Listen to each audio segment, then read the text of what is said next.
দালালক কেন্দ্ৰ কৰি উত্তপ্ত পৰিস্থিতি দলগাঁৱত।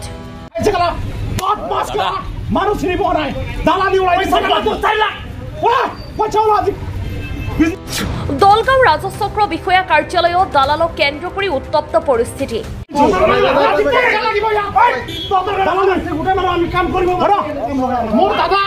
দলগাঁও ৰাজচক্ৰ বিষয়া কাৰ্যালয়ত মাটিৰ কাম কৰা দালালক প্ৰহাৰ কৰিলে দুই যুৱকে।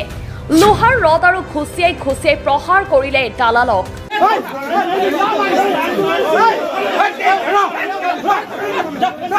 জানিব পৰা মতে বহুদিন আগতে মাটিৰ কাম কৰি দিয়াৰ বাবদ আবুল কাছেমে 4 লাখ টকা লৈছিল এজন ব্যক্তিৰ পৰা। মাটিৰ কাম কৰি নিদিয়াৰ বাবে আবুল কাছেম নামৰ ব্যক্তিগৰাকীক আজি দলগাঁও ৰাজচক্ৰৰ কাৰ্যালয়ৰ চৌহদত লোৰ ৰড ঘোচা আদি মাৰি প্ৰহাৰ কৰে। ঘটনাৰ খবৰ পাই দলগাঁও আৰক্ষী থানাৰ বৃহৎ দল যাই পৰিস্থিতিৰ নিয়ন্ত্ৰণ কৰি ঘটনাস্থলীৰ আবুল কাছেম নামৰ ব্যক্তিগৰাকীক আটক কৰি লৈ আনে। ইফালে উক্ত ঘটনাক কেন্দ্ৰ কৰি দলগাঁও আৰক্ষী থানাৰ চৌহদতো উত্তপ্ত পৰিস্থিতিৰ সৃষ্টি হৈছে। ইতিমধ্যে ঘটনাৰ লগত জড়িত সকলক আৰক্ষীয়ে আটক কৰিছে। আজি মই অফিসত বহি আছো, অফিসত থিয় হৈ আছো, মই বেলেগ কোনো কামত অহা নাই। হ্যাঁ, ইয়াৰ পৰা মই কোনো ধৰণৰ পইচা পাতি লোৱা নাই। এওঁহে কৈ আছে 4 লাখ টকা মই লৈছোঁ। হা, মই যাৰ পৰা টকা 4 লাখ লৈছিলোঁ, মই ধাৰত লৈছিলোঁ, টকা দিব নোৱাৰাত মই মোৰ নিজৰ দোকান ঘৰৰ মাটি মই এগ্ৰিমেণ্ট কৰি মই লিখি দিছোঁ। হা, যাৰ পৰা মই টকা লৈছিলোঁ, পিছত মঙলদৈ কোৰ্টত যায় যাৰ পৰা মই পইচা লৈছিলোঁ, পইচাটো আব্দুল হামিদৰ পৰা লৈছিলোঁ। মোৰ নাম আবুল কাছেম। হা, কিয় তাৰমানে কি নাই, মই দালালি নকৰোঁ। সিহঁতে আহি তাৰমানে মোৰ ৰুমটো যে ইহঁতক ভাড়া দিছোঁ, সেই ৰুমত তাৰমানে কিছুমান মাল মই অলপ থৈ দিছোঁ। সিহঁতক এগ্ৰিমেণ্ট কৰি দিয়া হৈছে, কোৰ্টত কোৰ্ট এগ্ৰিমেণ্ট আছে। 4 লাখ টকাৰ বাবদে এগ্ৰিমেণ্ট কৰি দিয়া হৈছে। যেতিয়ালৈকে টকা ঘূৰাই দিম তেতিয়া মোৰ এই ৰুমটো মই এৰি দিম। মোৰ দাদা এজনৰ পৰা আজি 3 বছৰ হ'ল, এখেত হ'ল এইখন অফিচত দালালি কৰা নাম্বাৰ 1 দালাল। এখেতে ইয়াৰ নাম হ'ল আবুল কাছেম।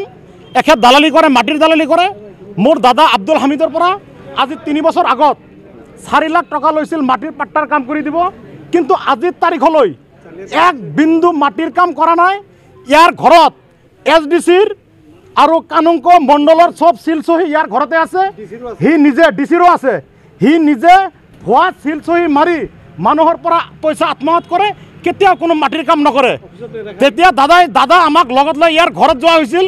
আমাৰ দাদা 100 দিন গৈছে ইয়াৰ ঘৰত, যে যদি আপুনি কাম কৰিব পৰা নাই মোৰ টকা 4 লাখ ৰিটাৰ্ণ কৰক।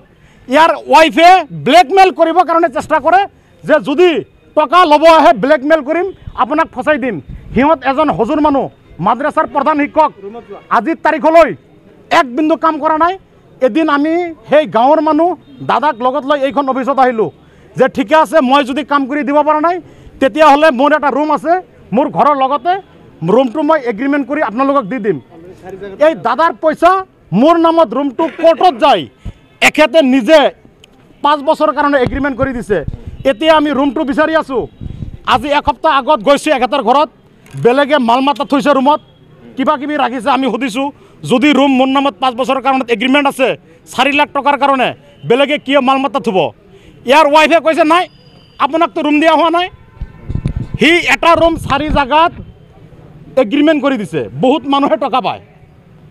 আজি জাষ্ট ইয়াতে সুধিছোঁ যে আপুনি যে 4 লাখ টকা লৈছে মাটিৰ বাবদত কাম কৰিব পৰা নাই, ৰুম যে 4 লাখ টকাত এগ্ৰিমেণ্ট কৰি দিছে মোৰ নামত, আপুনি আকৌ বেলেগক কিয় ৰুমটো দিছে? সি ফটককৈ গৰম হৈ উঠিছে, আপোনাকতো ৰুম দিয়া হোৱা নাই। আপুনি নিজে স্বীকাৰোক্তি কৰিছে নে নাই? মোৰ দাদাৰ পৰা 4 লাখ টকা লৈছে মাটিৰ কামত, লিখিত দিছে। একত এজন হ'ল ভুৱা দালাল। আজি মই এই নিউজ যোগে জিলা প্ৰশাসনক, জিলা আয়ুক্ত মহোদয়ক কাটৰ আহ্বান জনাব বিচাৰোঁ। এই দলগাঁও চাৰ্কল অফিচত এনেকুৱা ধৰণৰ দালালি আৰম্ভ হৈছে। অৰিজিনেল খেতিয়কে, অৰিজিনেল মাটিৰ মালিকে কোনো এটা কাম কৰিব পৰা নাই, কাৰো কাম নহয়, দালাল নোহোৱাকৈ কোনো কাম নহয়। এই দালালৰ দপদপনি এই দলগাঁও সমষ্টিৰ চাৰ্কল অফিচত এনেকুৱা দালালি চলিছে। দিনে ৰাতিয়ে খেতিয়কে, মাটিৰ মালিকে কান্দা কাটি কৰি আছে, কেতিয়াও কাম নহয়, দালাল নহয়। News desk report, Suhana live.